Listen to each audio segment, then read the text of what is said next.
All right, we're going to get started.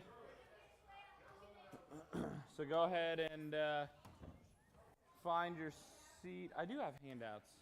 They're on that table over there. I'm sitting here. I brought them in yesterday when I was here,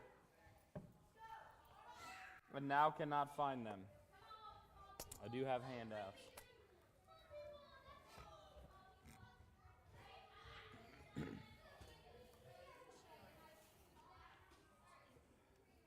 All right.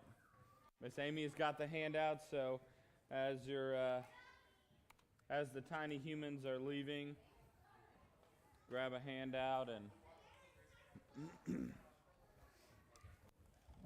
let's see if I got enough of them.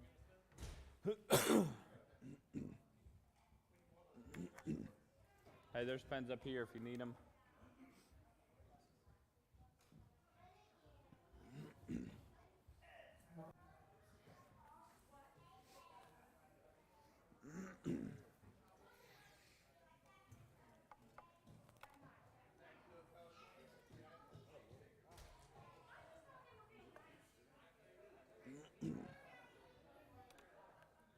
All right, let's make sure the stream is working correctly.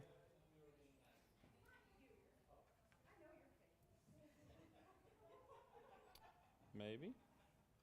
Yep, there it is. All right. Let's jump into it. Week 4 of our Summer Roundtable series, I Was Broken, Now I'm Not. We're going to jump into savings and debt tonight. It's going to be an exciting conversation. We're going to start off with the rules to get started while you're getting your handout. Rule number 1, you have to talk. The point of our Summer Roundtable series is for us to have conversations together around the table. So, if I ask a question, it is not rhetorical. I actually do want you to answer it. We're going to be talking about a sensitive subject tonight, debt. Everybody loves debt. It's our favorite thing. It's a favorite thing to talk about. And so, make sure you're being kind, okay? There's no one who is an expert in the room, so make sure your conversations tonight are sprinkled with kindness. And rule number 3, yes, this is a discussion-based study, but we don't have all night. So, unlike last week where I gave you time to work on your budget, this week is packed with content. So we're going to run out the clock tonight. Hopefully we'll get it all done. That's why it's important for you to download the Church Center app. I've dropped some resources in there already, and I will be dropping some more throughout the night for you to plug into. We're going to get started with some prayer, and then we'll answer this first question at your table. God, we're grateful for tonight, for an opportunity for us to gather together, to fellowship, to connect with one another, and to have this conversation around the table about debt and savings. God, we pray that we honor you tonight with our conversations. We pray that we honor you with the management of the resources you have blessed us with. We pray that we are good stewards, and tonight we learn something that will help us to be even better stewards of what you've given us charge over. We pray all this in Jesus' name. Amen. All right, question numero 1 for your table. Why do you think so few people save money? Obviously, there's a loaded question here in the fact that I'm saying few people save money, right? So there's a loaded statement here, but around your table, discuss why you think so few people save money.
All right. We're going to jump into our discussion today, talking about saving and debt. And before we do that, I want to dispel the idea that probably many of us feel, especially if we're living paycheck to paycheck, and that is this. No matter how much money you make, you can save money. Okay? It's a choice. Is it going to be more difficult during different seasons? Absolutely. Is it going to stretch your budget? Absolutely. But if you actually want to get out of the hole you're in, if you actually want to live a fully funded life, if you want to have the abundant life that Jesus promises in John 10:10, then a key component to that is saving. So, it absolutely is. There's no way that no matter how much money you make, it is possible to save. You're going to have to change how you budget and how you live. It's a reality of life. Trust me. All right. Why is it important to have at least 1 month of expenses in savings, okay? Or $2,500, whichever is greater, before you begin to aggressively eliminate debt. So why is it important? This is a conversation we're going to have all together. Why is it important for you to have at least $2,500 or 1 month saving, whichever is greater, before you begin to eliminate debt? Okay, the unknown. We're going to talk about the unknown a lot tonight. Okay? Speak to that. Self-funded.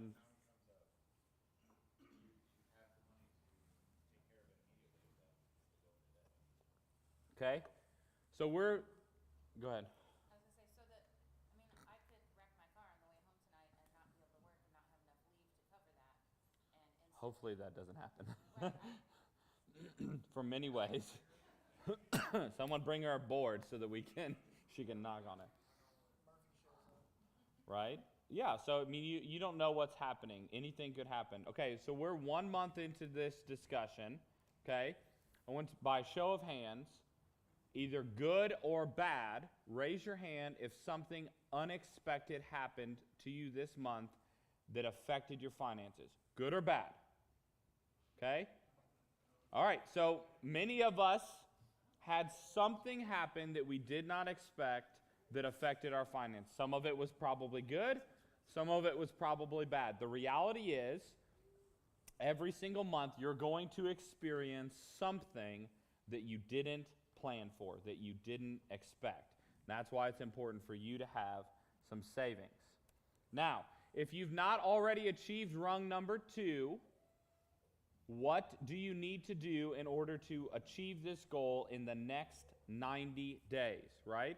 Now, I'm assuming that many of you have already began working towards rung number 2, because in week 1, you should have accomplished rung number 1, which is set some goals and dreams. So, what do you need to do in the next 90 days to be able to have $2,500 or 1 month worth of income saved in your account? What do you need to do?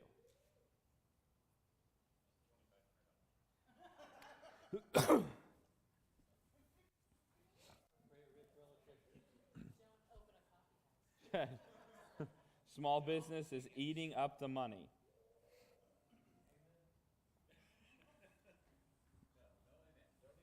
Yeah, that's not a good thing. It is a reality of life. Maybe not a good thing, but a reality of life. What do you need to do in order to have that money in there? Follow the plan, right? That's going to be the biggest thing, is follow the plan.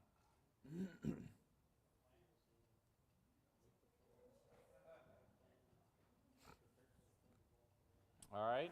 What else? What do you need to do in the next 90 days in order to have that much money saved up?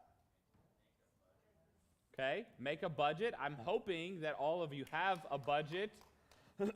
If you've been with us for the last few weeks, my hope is that you have a budget. We're going to change some things on your budget tonight that you're probably not thinking about, that I waited till tonight to tell you about specifically because I wanted you to get a budget without it. She's all the way under the table. All right, anything else that you can think of that you need to do? No? All right. What? Get a job? What? Okay, I thought someone said get a job. Okay, yeah. I mean, it might mean, hey, in order to do this, I'm going to have to get a job or get a second job, and we're going to talk about that tonight and what that will look like. All right? Saving money is essential for living a fully funded and abundant life. You cannot prosper if you do not save. Okay? But it's the part that most of us neglect, because when we realize that we can get rid of debt and we recognize just how much debt we have, we're immediately incentivized to get rid of that debt, right? And so this is a part that many of us neglect. When we think about our savings, we should think about it like this. Your savings is a debt that you owe your family, okay? So savings is a debt that you owe your family. It's a financial security for your family. And so when you're paying into savings, you're not just putting money aside for the sake of it. You're not putting money aside for a rainy day. You are paying your family a debt. And that debt will pay off when the unknown happens, which it absolutely will. Now, no one can make you save. The government is not going to help you save money. Neither will culture, and your kids definitely will not help you to save money, right? What's Social Security?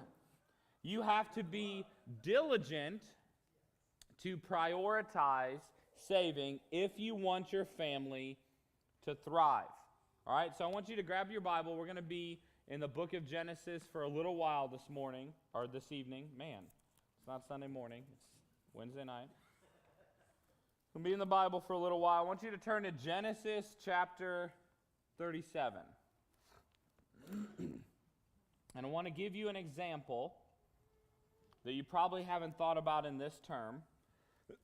An example of why savings is so important from the life of a guy named Joseph. Okay? So the book of Genesis chapter 37, I'm going to do quite a bit of summarizing. Okay? I'm going to read some verses, but I'm going to summarize. So in chapter 37, we are introduced to Joseph's dreams, right? And Joseph has some dreams, and those dreams are that essentially his brothers and his mom and dad are going to bow down to him, that he will have authority over them. And because of those dreams, his brothers get really, really mad. And they throw him into a pit, and then lie to their dad about the fact that he's dead, and they sell him into slavery, right? So they're making a profit. Probably not the best kind of profit, right? But here it is. Bad people, but they did make some money on their brother's life. Don't suggest that as your alternate source of income in order to pay off debt or save. Right. If you have a sibling, it's not where you put them up for sale today. All right. Now, do you ever feel like you're in a situation where you are doing everything correct financially? Everything is going well financially. I'm saving. I'm paying all my bills on time. I'm investing. I'm tithing. I'm doing all the things I need to do, but you keep getting thrown into a well and sold as a slave. That is what's happening to Joseph right now. He, other than being arrogant and cocky with his siblings, he's doing everything right. Okay? God has given him these dreams. He's obedient to listen to those dreams and interpret them. He knows that God has a plan for his life. And then he gets thrown into this well. And if you flip to Genesis 39, I've covered everything from 37 to 39 now. Starting in verse 1, it says this. Now Joseph had been brought down to Egypt. This is after he sold into slavery. And Potiphar, an official of Pharaoh, the captain of the guard, an Egyptian, had bought him from the Ishmaelites who had brought him down there. And the Lord was with Joseph, and he became a successful man, and he was in the house of his Egyptian master. And his master saw that the Lord was with him, and the Lord caused all he did to succeed in his hands. right? So Joseph gets sold to Potiphar, and he does really good. Potiphar's super happy with him. Joseph's doing amazing. Everything that Joseph touches succeeds, right? And then Potiphar's wife recognizes just how hot Joseph is. She's like, hey, come on in and let's have some fun. And so Potiphar's wife tries to sleep with Joseph, accuses him of rape, and Joseph ends up in jail. Okay? Joseph's in jail. He ends up in jail with two guys. Anybody know the two guys that he ends up in jail with? A baker and a cupbearer. They've also been thrown into jail. Pharaoh's upset with them, and while they're in jail, something happens. In Genesis 39, verse 21, it says this, "But the Lord was with Joseph and showed his steadfast love and gave him favor in the sight of the keeper of the prison. And the keeper of the prison put Joseph in charge of all the prisoners who were in prison. Whatever was done there, he was the one who did it. The keeper of prison paid no attention to anything that was in Joseph's charge because the Lord was with him. And whatever he did, the Lord made it succeed." Right? So here Joseph is again. He's been sold into slavery. He ends up in Potiphar's house. Everything he touches succeeds. He gets thrown in jail because he's accused of rape. While he's in jail, he's put in charge of everything, and everything he touches in the jail succeeds, right? So things are looking up for him. And then the cupbearer and the baker have some dreams. And God has given Joseph this gift of interpretation. He's able to interpret the dreams, and he says, hey, remember me when you get out of prison, okay? Then we pick up in Genesis 41, verse 1 through 8. After 2 whole years, Pharaoh dreamed that he was standing by the Nile, right? So Pharaoh's now having a dream. And behold, there came up out of the Nile 7 cows, attractive and plump, and they fed in the reed grass. And behold, 7 other cows, ugly and thin, came up out of the Nile after them, and stood by the other cows on the bank of the Nile. And the ugly, thin cows ate up the 7 attractive, plump cows, and Pharaoh awoke. Now let me just say, Pharaoh must have eaten something really late at night that did not agree with his stomach, because this is like a bad pizza or bad sushi type of dream, okay? Fat cows getting eaten by skinny cows. It's weird, okay? But it continues. Pharaoh wakes up. Then he falls back asleep and dreamed a second time. Behold, 7 ears of grain, plump and good, were growing on one stalk. And behold, after them sprouted 7 ears, thin and blighted by the east wind. And the thin ears swallowed up the 7 plumpful ears, and then Pharaoh awoke. And behold, it was a dream, right? So I guess maybe he had a snack in between the 2 dreams, and the dreams got weirder, okay? So verse 8 says, "So in the morning his spirit was troubled, and he sent and called for all the magicians of Egypt and all its wise men. And Pharaoh told them his dreams, but there was none of them who could interpret them for Pharaoh." So Pharaoh has these dreams. He asks all of his best people, what do these weird dreams mean? None of them told him he ate pizza late at night, and that was a bad idea. And so what do? They say, hey, wait a minute. One of the officials, do you know which one? The cupbearer says, wait a minute. I know a guy in jail, and I had a weird dream, and he interpreted it. So he tells Pharaoh about Joseph. And Joseph comes to Pharaoh to interpret his dreams, okay? Here's what he says in verse 25 through 36. Then Joseph said to Pharaoh, "The dreams of Pharaoh are one. God has revealed to Pharaoh what he is about to do. The 7 good cows are 7 years, and the 7 good ears are 7 years. The dreams are one. The 7 ugly and lean cows that came up after them are 7 years, and the 7 empty ears blighted by the east wind are also 7 years of famine. It is as I told Pharaoh. God has shown to Pharaoh what he is about to do. There will come 7 years of great plenty throughout all the land of Egypt, but after them there will arise 7 years of famine, and all the plenty will be forgotten in the land of Egypt, and famine will consume the land. And the plenty will be unknown in the land by reason of the famine that will follow it, for it will be so severe. And the doubling of Pharaoh's dream means that this thing is fixed by God, and God will shortly bring it about. Now therefore, let Pharaoh select discerning and wise men and set him over the land of Egypt. let Pharaoh proceed to appoint overseers over the land and take 1/5 of the produce of the land of Egypt during the 7 plentiful years. And let them gather all that food of these good years that are coming and store up grain under the authority of Pharaoh for food in the cities, and let them keep it. And that food shall be reserved for the land against the 7 years of famine that are to occur in the land of Egypt, so that the land may not perish through the famine. Okay, so what can we learn from this story? Well, we can learn that famine will come in our life, right?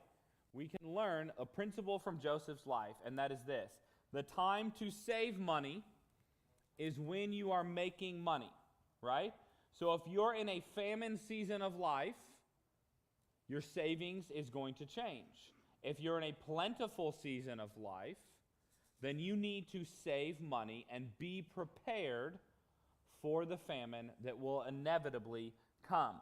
You need to be saving all the time because you never know when a famine is coming. And it might be something like sickness, it might be a job loss, it might be an unexpected disaster. And that's why on this ladder, rungs 2, 3, 5, and 8 are all about saving and investing for the future.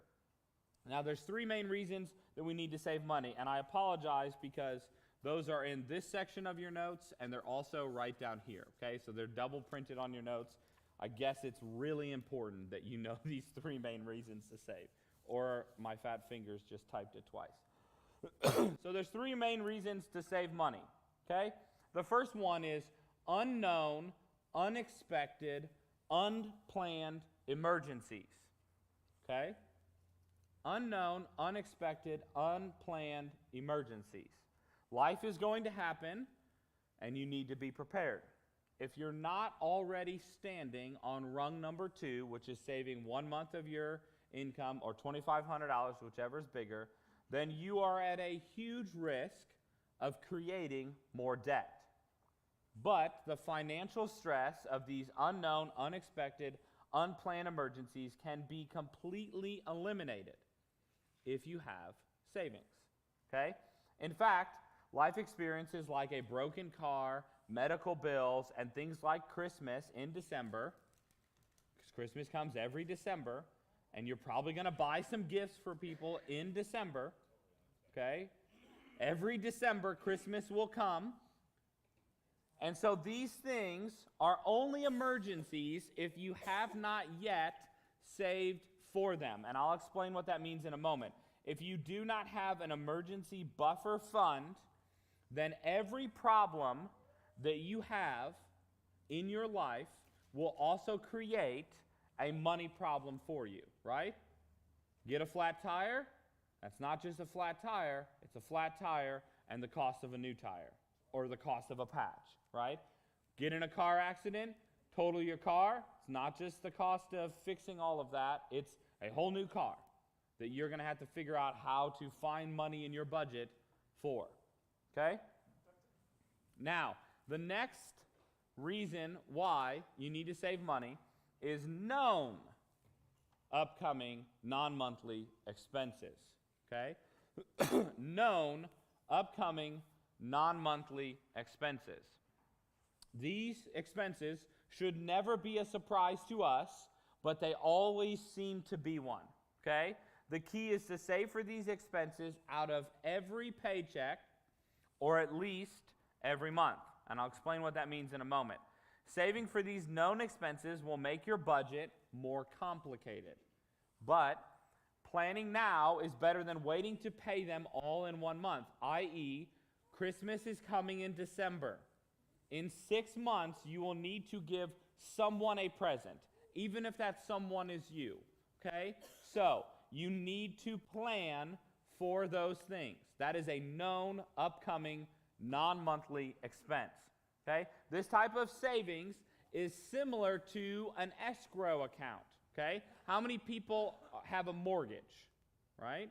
Most of us who have a mortgage have an escrow account where your mortgage company charges your property taxes and your homeowner's insurance, divides it by 12, and charges you monthly for those things, saving in an account so that you can pay that one payment for a year through that escrow account, okay? That is what you're doing here. You are creating your own escrow account. That's what you're making here. Now, let me give you an example, all right? This comes down to your known upcoming non-monthly expense calculator, and I'll drop a link to this in the Church Center app. This is an example. It's on your sheet. Let's say that you are paid a set salary every 2 weeks, and you need to save for the following known upcoming non-monthly expenses over the next year, okay? The first one is your vacation. I'm going to take a vacation this year. I'm estimating it's going to cost me $1,200, okay? I also have car repairs. I'm sure going to come up, oil changes, new tires, those sort of things. I'm estimating for the year it's going to cost me $1,200, okay? I'm also going to have Christmas. Hey, in 6 months, December will be here, and you'll need to give someone a Christmas present. So I'm going to plan for that, and I'm going to say I'm going to spend $1,200 on gifts this year, okay? Now, I also have a gym membership. This is how you know the example is not mine, because I don't have a gym membership, right? But we're going to say that gym membership costs me $720 a year, okay? I'm going to pay some property taxes, right? The great state of Missouri makes us pay taxes on our property. It's an example. It's an example, okay? I'm going to spend $600 on property taxes, okay? Now, I got some special days coming up, a wedding anniversary, a birthday, whatever those special days are. I'm going to budget $500 for those. I also am going to have some life insurance, right? Dan and Misty are going to talk about this next week when we talk about investing in insurance. It's important for you to have life insurance. Remember I said Missouri is one of the 2 worst states to die in for your family because the government loves to take your money when you die in the state of Missouri. It's important for you to have life insurance, right? I'm also going to pay my car insurance yearly because I'm going to save a little money. That's $960 for the year. So, we're going to save for all of these on a consistent basis using this known upcoming expense calculator, which I'm going to drop a link for. So we're going to figure out how much I need to save for every paycheck. Remember, I get paid twice a month, okay? Our total expenses is $6,740. That's all of my known upcoming non-monthly expenses, all right? I'm going to divide that by 26. There's 52 weeks in a year. I get paid every other week. 26 weeks paid bi-monthly. And this is what I need to save from every single check. I need to save $46 for my vacation, every single paycheck. I need to save $46 for my car repairs out of every single paycheck. I need to save $46 for Christmas out of every single paycheck. I need to save $28 for my gym membership out of every single paycheck. I need to save $23 for my property taxes out of every single paycheck. I need to save $19 for those special days every single paycheck. I need to save $14 every single paycheck for my life insurance. And then I need to save $37 every single paycheck for my car insurance. So our total is $259. So out of my paycheck, I get paid twice a month. Out of my paycheck, I'm going to pull $259 out for these known upcoming non-monthly expenses. And this is going to be the challenge. If you've already worked on your July budget, here's a new line item that you're going to need to add, okay? You're going to adjust your easy budget to make this work because you know you're going to have some known upcoming non-monthly expenses. Now, yours are not going to look like this, but you're going to need to figure that out. It's a real big pain to pay for Christmas in the month of December. It's a lot easier to pay for Christmas in the month of July, August, September, October, and November, right? So, think about what those are. An easy way to do this is to make sure that you are saving this dollar amount, whatever this is, every single month, and using what we said was a foundational element in week 1, automation, right? So set up an auto draft the day after your check hits the bank to pull this money out and move it to your savings account. Yes. You're $6 short for the year. Is my math wrong? Yeah, 67.34 instead of 67.50.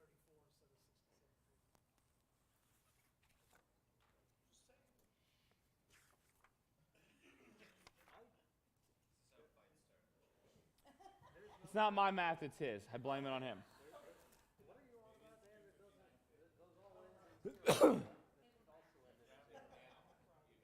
Huh? It's his math. It's his math. Don't blame it on me. If you would like to, email Joseph Sengel at whatever his website, I email it. You just rounded it down. It's 259.50. Well, then you're $7 over. Would you rather be over or under?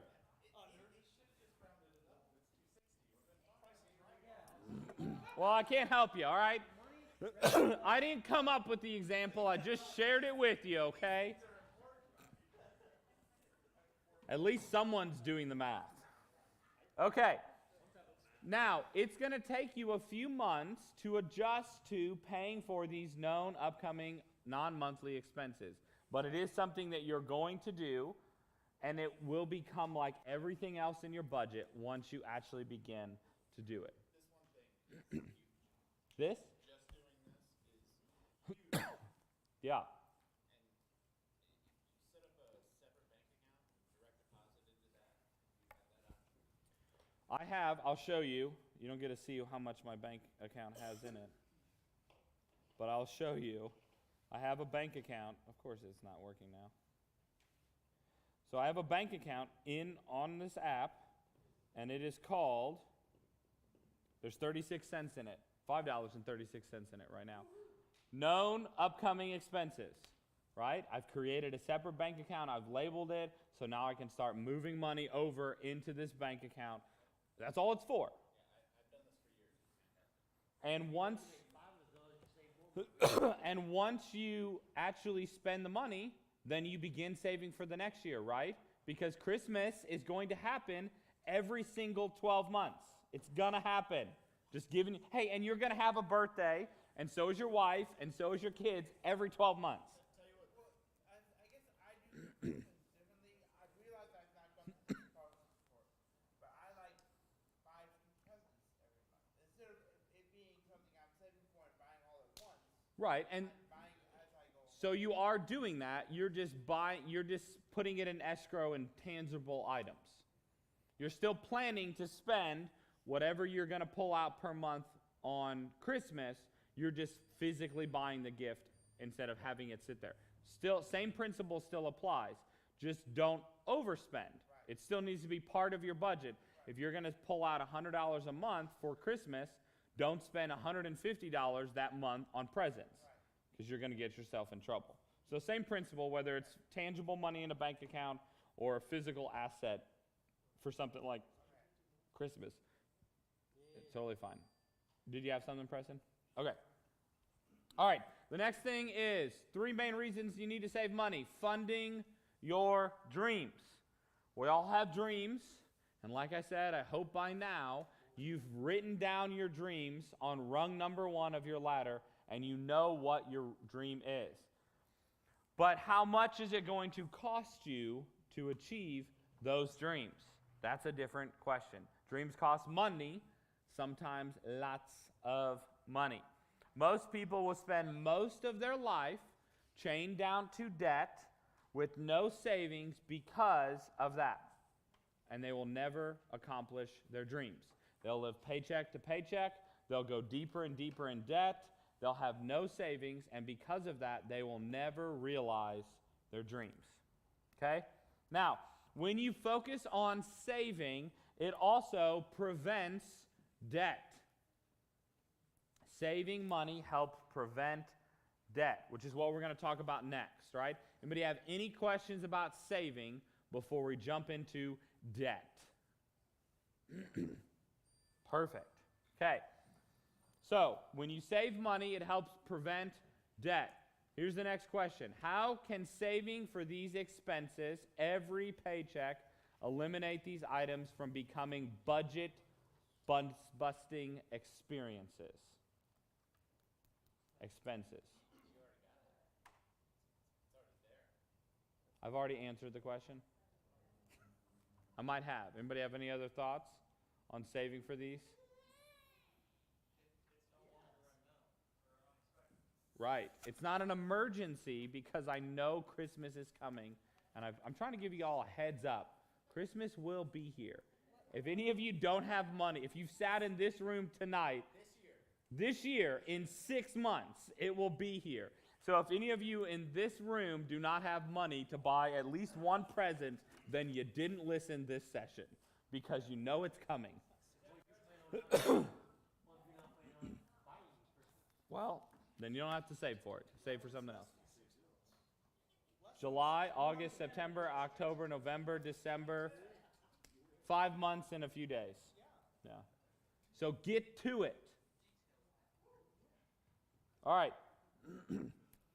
What is one of the biggest dreams you want to fund during your lifetime? What is one of the biggest dreams that you want to fund during your lifetime? Yes. Moving out of the house by age 18. So that means that you're going to have money for whatever that is, whether that's a cardboard box or an apartment. It's still going to cost you something. Might be a dumpster dive for a cardboard box if that's what you're going to go. But it's going to at least cost you something. You probably want to waterproof the box too, maybe get a little duct tape. So you're going to have to save some money. Right? Tape them together. It's quite roomy. All right, what's a big dream? What's another big dream that you want to fund in your lifetime? Preston is the only one who has dreams, okay? Okay, so Preston is wanting to open up a coffee house. I'm assuming not a rival coffee house to Mom and Dad's coffee house. Right next door, Preston's Java Hut. Right next door. Right? The Rugged Root. Well, this is, I'm trying to think of the opposite of the non-rugged branch. The smooth circle. I don't know. The smooth branch. There you go. All right, who else has some dreams? You wouldn't get that joke because it's a math joke. Math is dumb.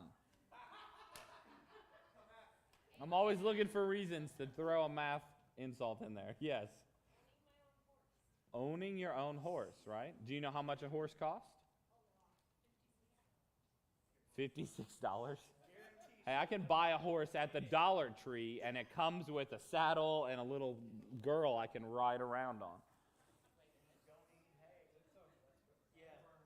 Don't think about that too much. All right, what are some other dreams?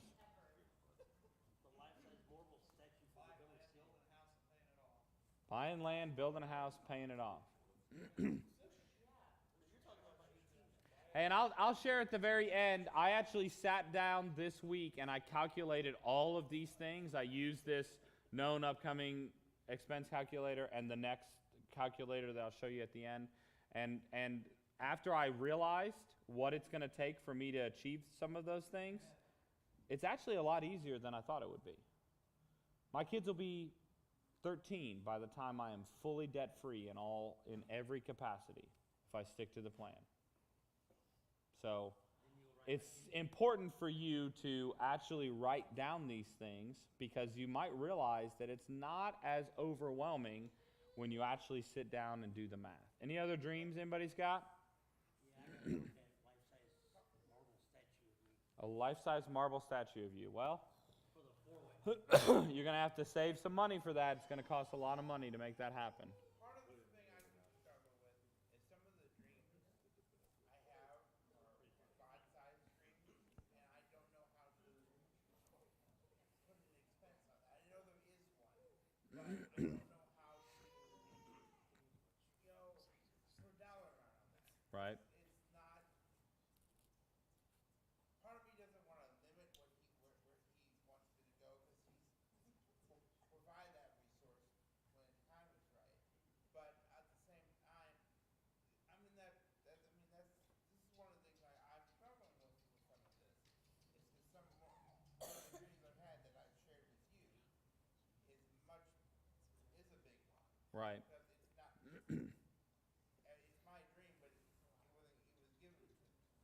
Well, and that's where you're still going to have to put some dollar amount to it. You're going to have to find some way to estimate, I think it's going to cost at least this much money. And you might underestimate, you might overestimate, but you've got to have something to work towards. Because if you're working towards an infinite amount of money, then you're never going to feel like you've reached anything, because you're never going to save enough or invest enough to have enough money to reach infinity. Because remember, money is limited, money is finite, you're only going to have so much, and then you're going to die, and none of that will matter anymore to you because you'll be dead. Your family, it will matter to, and that's why you've got to have things like savings and investment and insurance, and all of those things will be important. But you've got to have some sort of plan and some sort of thing to shoot for. All right? Any other dreams? Open a barbecue joint. You got a name for it? Yeah. You got a name for it? Yeah. Cool. You don't want to share what it is? Okay. Yeah. Hey, I'll give you some recipes for the barbecue joint I worked for. You can tweak them. They were very good. I mean, hey, you know, along with that, one of my dreams is to open a coffee shop too, and I promise I won't be your rivals. I'm just gonna have you work for us That's fine. with all your. I mean, his rival, yes, not yours. I like you better than Preston, sorry. It is what it is. It is what it is. I owned a coffee shop at one point. I'd like to own one again. It was fun. It was a good time. It's a good retirement plan. All right, we're going to look at another scripture today. Proverbs 22:7. It says this: "The rich rules over the poor, and the borrower is the slave of the lender." Okay, sound familiar to anyone? Yep. The rich rules over the poor, and the borrower is the slave of the lender. I got another one. Romans chapter 13, verse number 8.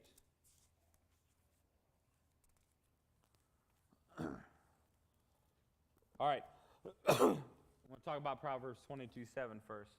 This verse is saying that when we borrow money, we become a slave to the lender, right? A big way that happens is through compound interest, okay? Interest payments have the power to keep you broke, and if you look at your debt payments, you will find that a large portion of what you're paying is just interest, okay? Next week, we're going to talk about compound interest and how it can actually help you invest. So Dan's going to talk about what compound interest is and how it's helpful for investing. In this case, when it comes to debt, it is very, very not helpful, okay?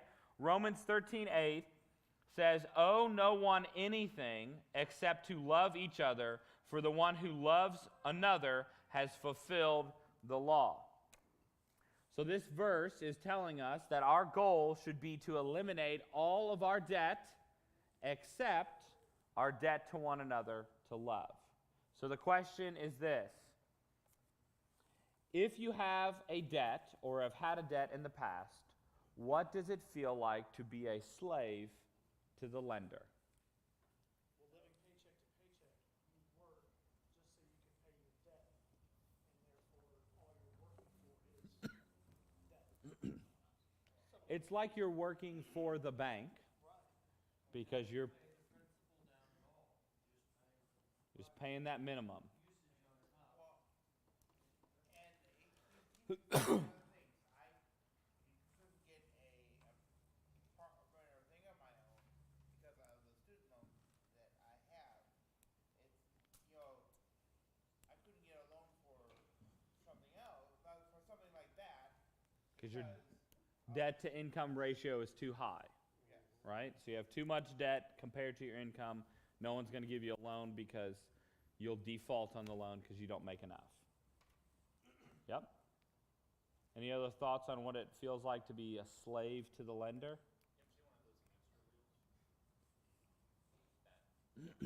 That's what it feels like to be in debt. Yeah? You can run really, really fast, you're still on the wheel. And even if it's a family member, they can like needle you when are you paying? Why haven't you paid enough? Why haven't you Yeah, do so that? Yeah, so even if it's a personal loan, there's no interest. They can still hound you about that debt, right? So what are some benefits? Do you have something? Yeah, we actually, our credit scores, this is quite some time back. Our credit scores actually fell because we had credit cards with zero balances. We did not owe nothing on our credit cards, but we could go like $300,000 in debt overnight. So it made our credit score go down. We paid off our car loan. It was a 5-year loan. We paid it off in less than 3 months. I was so proud of us. And my credit score after I paid it off dropped. Yeah, like 150 points. I'm like, what? Like I'm being punished now because I paid You my paid debt. it off too soon. I couldn't believe it. It was Credit ridiculous. scores are designed to I keep you know, in they're debt. a joke. Yeah. If you listen to Dave Ramsey at all, he calls the credit score a highway debt score. Yeah. And that's the truth. Yeah. Well, Yeah, then- but you can't really get any type of like, so the issue that we run into more than anything is that I have really good credit, but I don't have a job. Right. He has crappy credit because of the student loans, but he has the job, but they don't care about that. Yep. Oh yeah. I'm like, Yeah, it doesn't matter. You're yeah, but they don't care. I could have an 850 credit score and they won't give two flying flips about what my credit score is because I don't have We even tried to get her to co-sign. because they can't guarantee that you'll pay the debt because you have no income. right. No Yeah. W-2, no Yep. pay stub. So what are some benefits to living without debt? What are some benefits to living without debt? Freedom for what? What does that mean? It's America. I'm already free. You get to spend more time with family because you're not worried about the debt. You get to decide where your money's going. Right? I get it. What? Yes, reduces your stress. Husbands, this is a big thing for you. Your wife wants to feel financially secure. Okay? That doesn't mean you have to be rich, but she wants to know that if she breaks her arm or the kid throws up for days on end, there's money to pay for those things. Okay? You're able to help somebody or something, some need that God puts in your path. And if you're in debt or you don't have the money, you're like, oh, I wish I could help you, but Right? That's a freedom to help those around you. Yeah. When God presents a need before you, you have the money to help meet that need. that's a really cool feeling when you're able to do that. Like, Yeah. And that's a thing that you can get to. There's, like I said, I'm not going to endorse this book because there's some questionable theology in it. But Robert Morris's book, Blessed Life, he talks about he has an envelope in his car that's just full of money, like a couple $100. And when he sees a need, that's all that money is for. This is my blessing people money. And so he can go out and do that, and it feels really good because he's playing for that, you know? All right. So how many of you would like to be completely debt-free? Right? Absolutely, okay? If you want to experience debt freedom, whoa.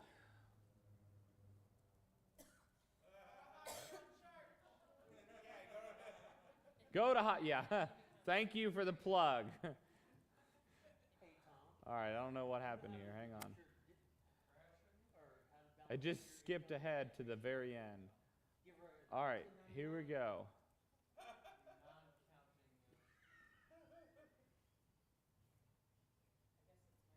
Okay, there you go. If you want to experience debt freedom, you need to calculate your debt freedom date. Okay? This is what I did this week, and it is very interesting how quickly I could be out of debt if I just stuck to the plan. Okay? I'm going to drop a link to the calculator in the Church Center app for you so you can calculate. So my debt freedom date to be completely eliminated from all debt that I currently have, including my house, is April 28th, 2029. So in 6 years or less, I can have no debt at all, right? So on that would be Anna's 13th, it would be 7 days after Anna's 13th birthday. We're going to celebrate her birthday, and then we're going to celebrate the fact that we have no debt at all. Hopefully sooner than that, and I'll show you what that looks like. So that's the house, the cars, and everything. You need to calculate what your debt freedom date is so you know what the target is, and I guarantee you your debt freedom date is probably closer than you think. Now, the debt freedom date doesn't account for interest on your debts, okay? Joseph Sangle, the man who wrote this book, right? So you can blame him for that math error earlier, okay? Joseph Sangle did some research. He had his company do some research with this debt freedom date. And they found that on average, the person who began attacking their debt at rung number 4 was able to eliminate all their debt in the calculated time in spite of interest. And I'll explain how they did that. So go back to the front page of your handout, and I'm going to share with you 8 ways to swiftly eliminate debt. Okay? 3 reasons to save money at the bottom of this column is a typo. Like I said earlier, you've already filled in those blanks, so you get it twice. All right, the first way to eliminate debt more swiftly is to reduce your interest rates. If you want to eliminate debt more swiftly, you need to reduce your interest rates. In many cases, 50% to 75% of your payment is actually servicing interest, okay? So you're going to need to look for ways to reduce those interest rates. I'm going to drop a link in the Church Center app from this guy's website. I was broke, now I'm not. That has information about 0 interest balance transfer credit cards. So you can apply, and in 30 minutes or less, you'll know whether you can transfer all of your high interest credit card debt to a 0 interest credit card so that you're not paying interest and can pay down that debt faster, okay? Now, you also might want to consider refinancing your mortgage. If you can get a better interest rate, it might be something worth looking at so that you're paying less on your mortgage over time. Might not be the case right now. Do what? Yeah, might not be the best time to refinance, unless you have a terrible interest rate. I mean, if you're paying 10% interest rate on your house, you still might be able to get a better interest rate right now. But right now, if you have a decent interest rate, maybe not refinance, but it's something to consider. If you can get a better interest rate, you can consider refinancing, and you will pay thousands and thousands of dollars less. Okay? The next way to eliminate debt swiftly is to get a pay raise. Okay? So here's the question. Are you paid fairly at your job? There's a website called salary.com, and you can look up and see if you're paid fairly at your job. And then you can take some time to document how you add value to your work, and then talk to your leader, your boss, about a raise. Few things speed up debt elimination faster than additional income at your current job, okay?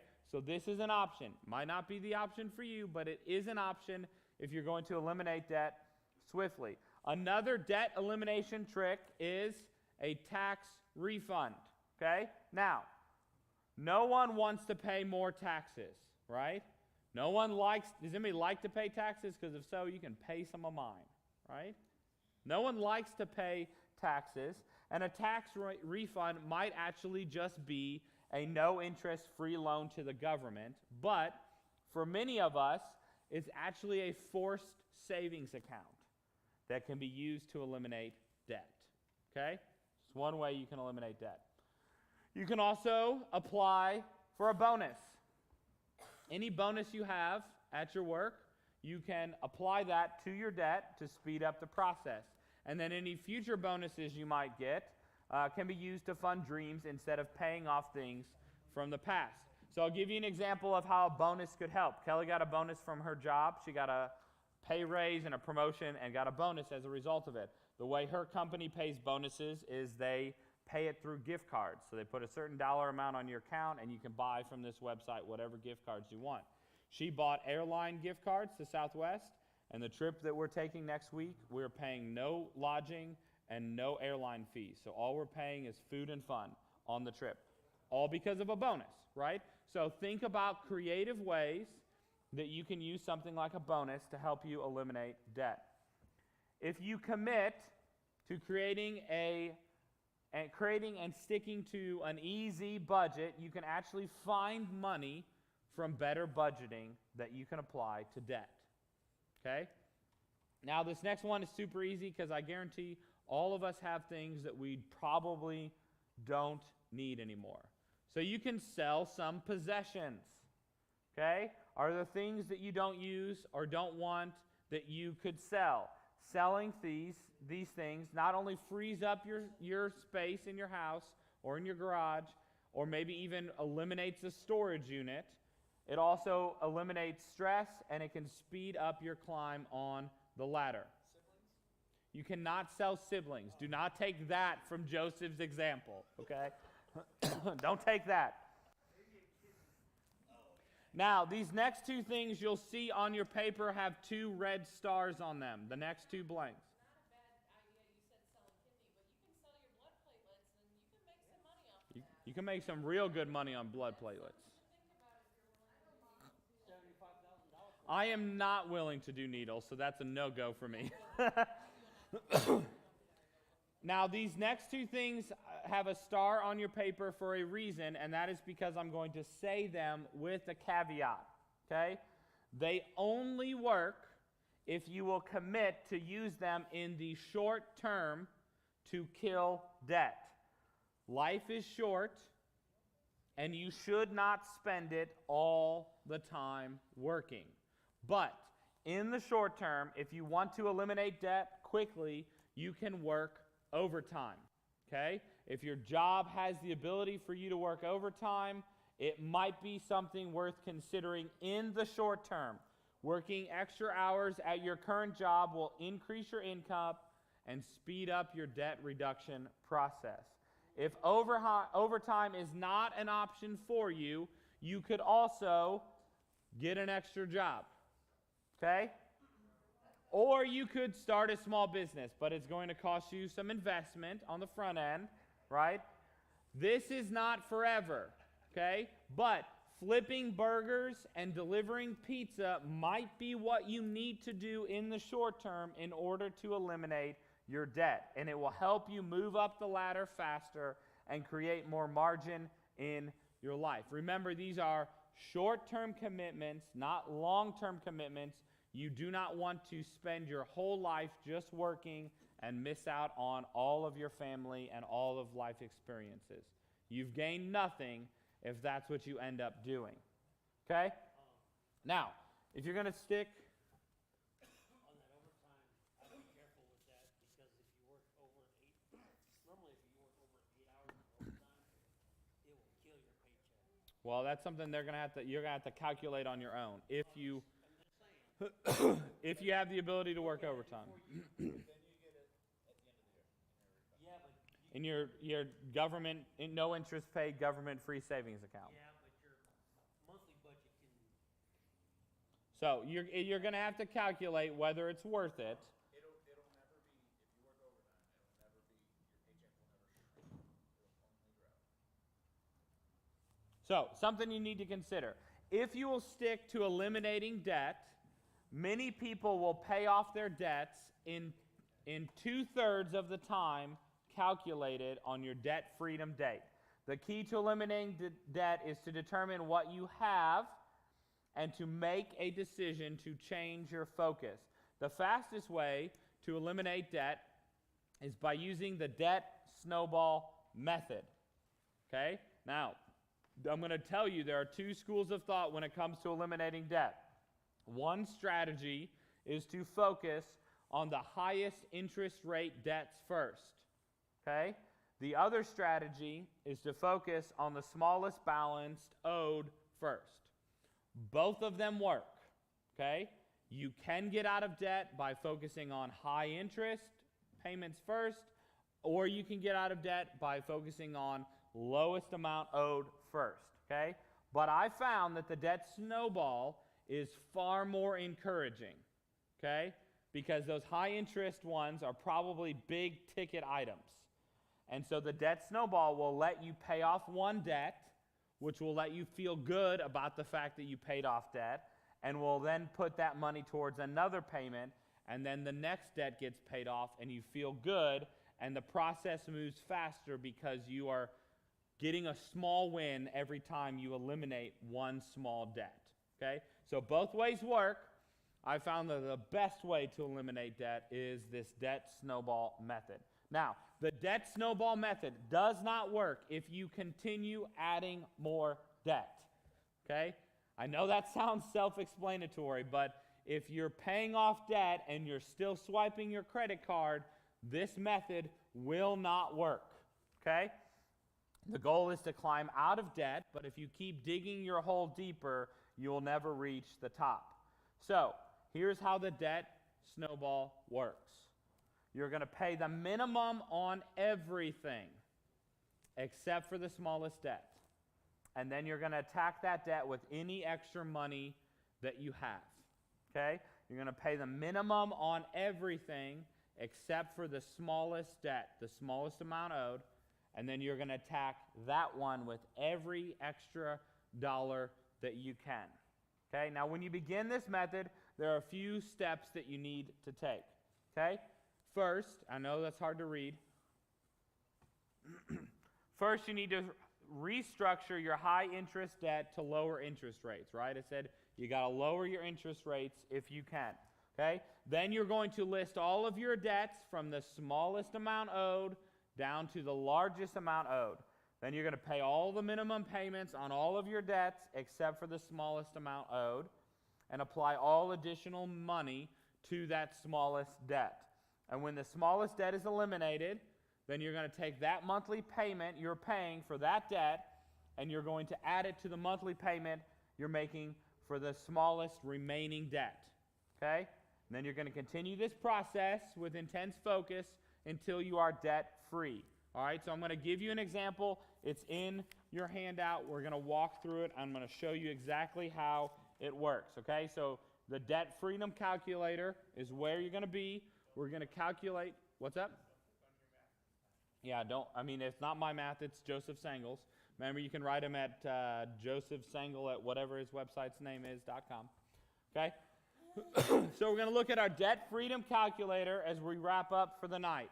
Okay? So here's our example, and we're going to plug in some numbers. First, you've got a doctor's bill. It costs you $320. The minimum monthly payment is $50. Okay? In 7 months, you're going to have that debt paid off. Okay? Bear with me. Now you have another doctor's bill. It costs $685 with a minimum monthly payment of $50. And in 14 months, you'll have that one paid off. Okay? Now that we're done with paying both doctors, you also got to make sure the hospital gets their money, right? They like to take their money as well.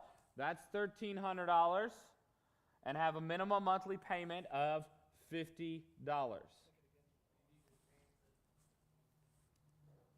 There you go. $1,300. It's hard to read it from all the way up here. So you got a hospital bill. It's $1,300. Minimum monthly payment, $50. If I pay that one, I'll have it paid off in 26 months. Okay? We also owe $2,400 to the furniture that we bought that we probably didn't need. And we have a minimum payment of $75. And if I pay the minimum payment, I will pay that one off in 32 months. Okay? Now, we've got to pay for our car. We've got to get around, right? Our car is $5,000. And we owe $140 as our minimum monthly payment. If I pay just the minimum monthly payment in 36 months, I'll have that one paid off. Okay? Now, I've got a couple credit cards. They've got a balance of them. One has a balance of $6,000. My monthly payment on that one is $160. If I pay just the minimum payment, I'll have it paid off in 38 months. Okay? Now, I got another credit card. It's got a balance of $7,500. My minimum payment on that is $115. If I pay just the minimum payment, I will have it paid off in 66 months. Okay? So, our total debt in this example is $23,205, and our monthly minimum balance total is $640 to service all of these debts. Okay, now let me show you something interesting. If I put this into the debt freedom calculator, my debt freedom date is what?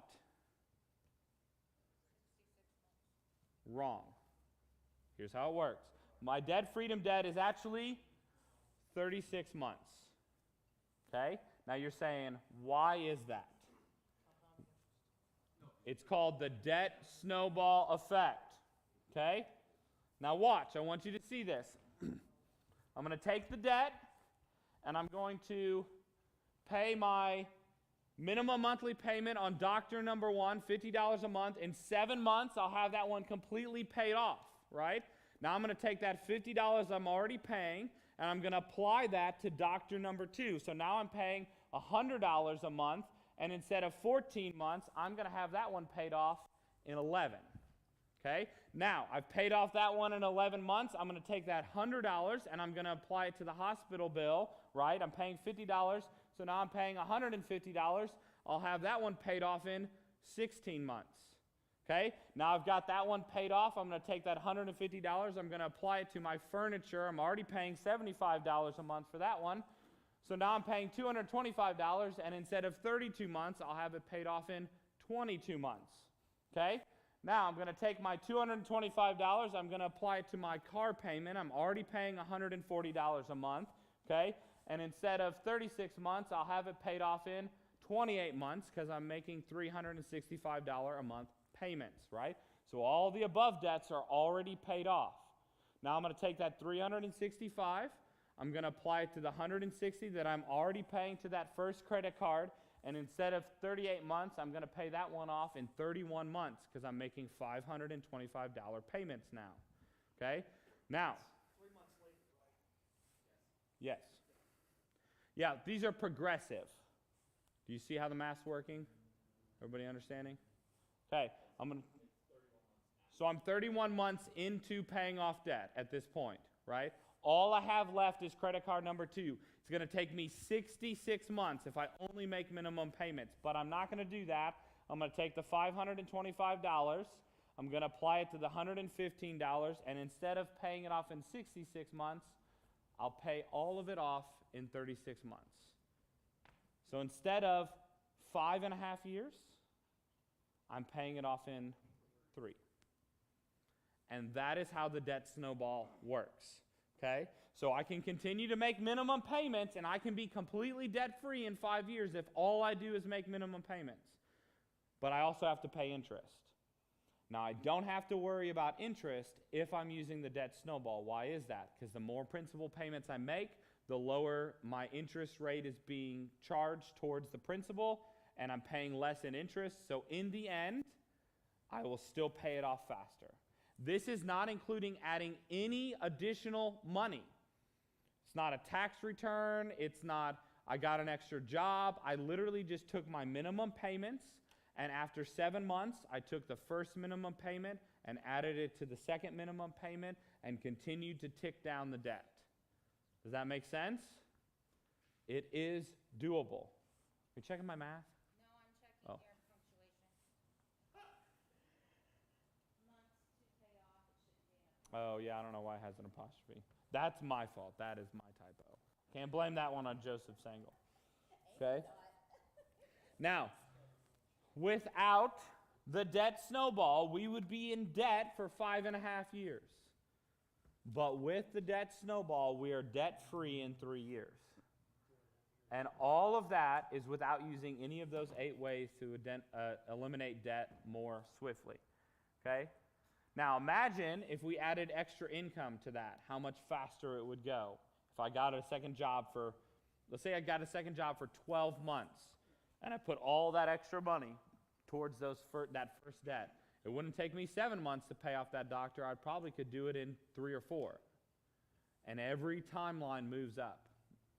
Your debt freedom date is probably sooner than you think if you will be diligent and stick to your plan and work hard once you've achieved rung 1 and rung 2 and rung 3.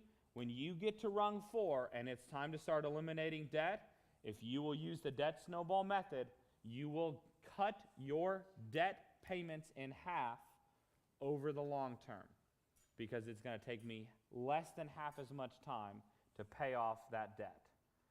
And that's why the interest on debt doesn't matter in the snowball, because you're paying it off so quickly with these additional payments. Okay? I guarantee you it works. It works if you stick to it. Well, and that's then a $640 a month pay increase you get. Right. Well, yeah, in 3 years, guess what? Every month I have $640 to do what? What's rung number 5? Save some money, invest some money, fund some dreams.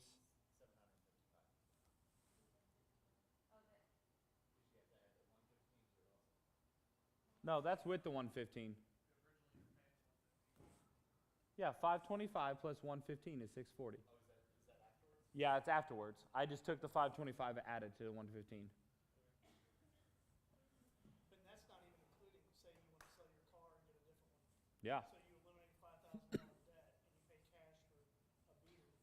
right. You know, there's savings there. You're getting it done faster. Absolutely. This is doable. You can do this. It might seem overwhelming, but it is possible. Okay?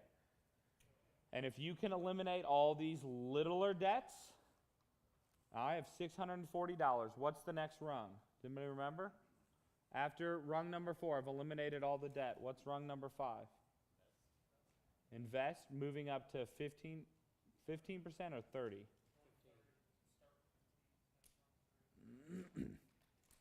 Now I gotta look. 8 or 9 is 30. Week number 2, discussion guide. 3 months. Okay, so rung number 5, I've paid off all this debt. I need to put in 3 months of expenses, right? Now look how easy this is. If my expenses are $2,500 and I have an extra $640 a month now, I'm building up 3 months expenses like that. Okay? Then what's the next rung? 15% income. Okay, so rung number 6 is 15% of your income into investments. Rung number 7 is the mortgage, right? So once I've already have 3 months of his savings, so I don't need that $640 anymore for savings. I've already designated what I'm going to put into my investments. I still have $400 to $500 extra money that I can throw towards my mortgage every single month. Okay? It's doable. It's hard. It's going to take work. It's going to take sacrifice. You're going to have to stick to it, but it is possible. And then imagine how it will feel standing on rung number 7 with no debt at all. And it's not that far. It's really not. To not have any debt. We've been debt free before. But it was a nice feeling. We went to Hawaii 2 years in a row. Not 2 years ago. And that is also why you cannot judge people based on what they spend their money on. You don't know what their debt liability is. I guarantee you, if I have no debt, I'm going to be spending money on all kinds of stuff. Hey, you need me to take you out to dinner? Let's go out to dinner. Let's go to a steakhouse. You want to buy a $50 steak for dinner? I have the ability to bless you like that. You can do things differently when you have less or no debt. And so you cannot judge someone based on your life circumstances because you don't understand their life circumstances. Right? All right, anybody have any questions on savings or debt? Well, I was gonna Or anything else? First of all, I didn't realize before tonight that when you were saying investing, that included savings. It doesn't. What you're talking about, a money market account, is not a savings. It's actually an investment account. Okay, well, I'm more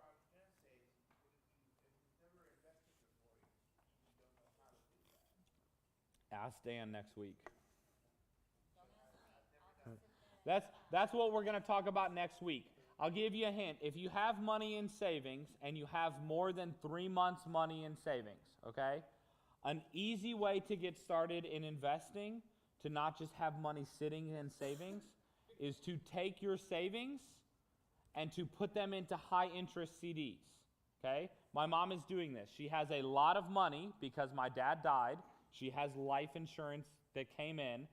She doesn't have a lot of money, but she has more money than she did. And she's taking that savings, and every month she buys a 12-month CD for $1,000. In 12 months, all of those CDs will begin to roll. She can decide at the 13-month mark, do I want this CD to roll again, or do I want to pull it out and use the money? So that's an easy, simple, it only requires whatever the minimum amount is to open up a high-interest CD. But you could be earning 4 or 5% rather than 1% sitting in savings. Yeah, I mean, your money sitting in savings is not helping you at all other than being an emergency buffer. It's not gaining anything. It's all negligible amount that it's gaining. If you just put some of that into high-interest CDs, and we're going to talk about other ways you can invest that's simple and easy to get started. Open up a 401k or a 403b or any number of those retirement investment accounts, a Roth IRA. Yeah, mine's a 403b. I guess that doesn't apply to anyone in here. I mean, there's all kinds of, invest in a business, right? Tom and Mariah could use,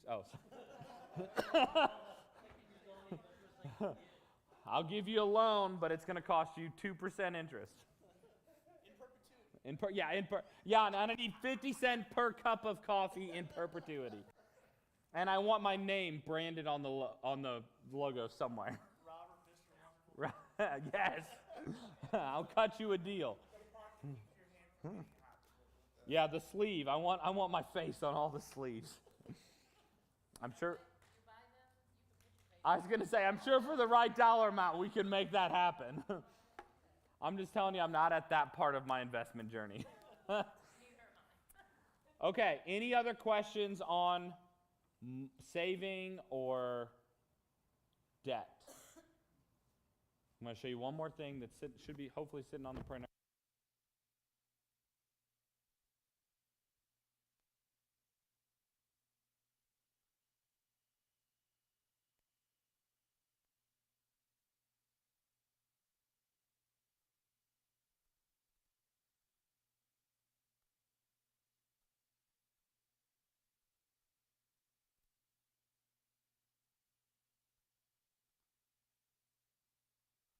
All right, so I did all of this week, and this is sitting in my kitchen right next to where I pay the bills. There's my known monthly escrow calculator. There's my budget for July, and there's my emergency savings spectacular. So I dropped this in the app. He's created all these fun little documents where you can feel good about saving money, right? So this one, if you're trying to pay off your house debt, there's 1,146 squares on here. You calculate how much you still owe on your house. That's how much each square costs. And you circle it in or color it in every single time you pay off a square, right? So that's what I have up there. I got my emergency savings spectacular up there. So this is just a fun way to do it. And this resource is in the app. It's on his website. There are fun ways that you can feel good about. They have llama ones. There's got all kinds of different shapes. You want to buy a motorcycle after you've eliminated all your debt and you're on that rung where it's acceptable for you to go out and spend more money. You can save up for big things like this. And it's a fun way for you to do it. It's a visual where you can go, hey, I can do this. This $2,500 one, it's like $12.65 per square. So I'm going to fill in a whole lot of squares in month one because I'm planning on saving more than $12.65 that month. The last time we did our vet snowball when we lived in North Carolina, she made a snowman with different levels and stuff, and then after each debt was paid off, we had a snowball fight. It was cool. Nice. Each snowball, it was on the side, it was on a closet door. Right. The snowman had lines going across for each $1,000, and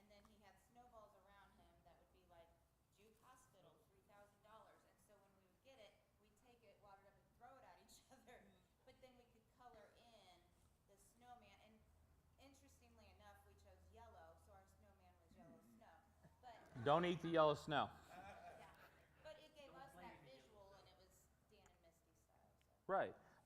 It's important for you to have a visual like this. You can sit there and crunch all the numbers and have a spreadsheet and be stressed out looking at all those numbers, or you can have a fun picture you get to color in, and it actually makes it exciting. Hey, we got to color in 15 squares this month, and you can see your progress happening, right? It's just another way for you to help yourself climb up the ladder, right? Any other thoughts, comments, concerns, questions? No, that's dangerous. Yeah, I've heard enough of those. Oh. All right, hey, I'm getting you out early, right? You got 7 minutes, all right? I'm going to pray, and then you can make your way on to whatever you need to do next. The yellow sign-up sheet here at Connecting Point, as well as in the app and on Facebook, all of those things is what you need to bring next week for dinner. It's red, white, and blue themed, so make sure you sign up to bring something, all right? God, thank you for tonight. God, thank you for the story of Joseph and the realization of just how important it is for us to be prepared for upcoming famines in our life, no matter what they could be. God, we pray that as we continue down this journey of honoring you with our resources, our finances, and our possessions, God, that you will help us to be good stewards of what you've given us to manage. You will help us to bless others and to honor you in all that we do. In Jesus' name, amen.